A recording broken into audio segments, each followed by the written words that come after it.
Thank you, Honourable Member. Are there any members who wish to speak to Standing Order 29-2A? Seeing none, are there any other members who wish to speak in second reading to Bill 27?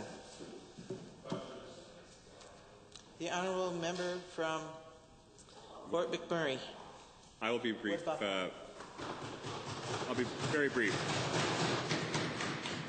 And Madam Chair, thank you for the opportunity. I honestly wasn't going to speak to this bill at all because I honestly thought that this was nothing more than a piece of housekeeping that needed to be done because of some items that were found that needed to be cleaned up during recent flooding here.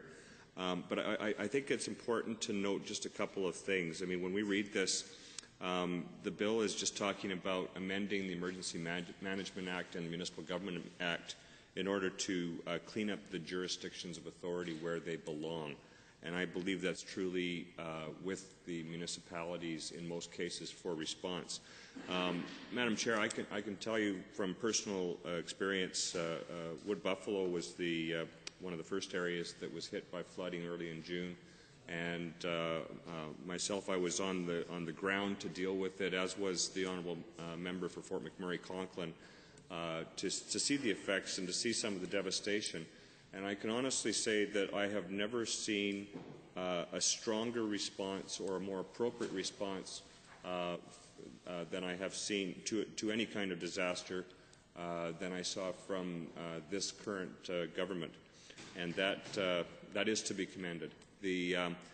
As an example, we had a situation pending where we had the side of a hill about to collapse and cause additional flooding, and it was one quick phone call to the Minister of Environment and Sustainable Resource Development that led to a telephone conference about 15 minutes later, and we had the correct and the proper authorities in place very shortly thereafter. That type of response was very helpful, but really where the work happened was in the municipality.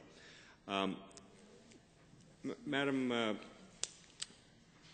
Speaker, I think what happens is as we get into higher levels of government, we become less and less nimble.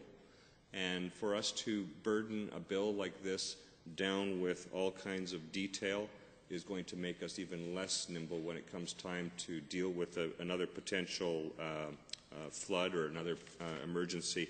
Flood mapping, I think it's important for people to know that there is GIS data available online for anyone to view at any time, which was last revised on August the 9th of 2013.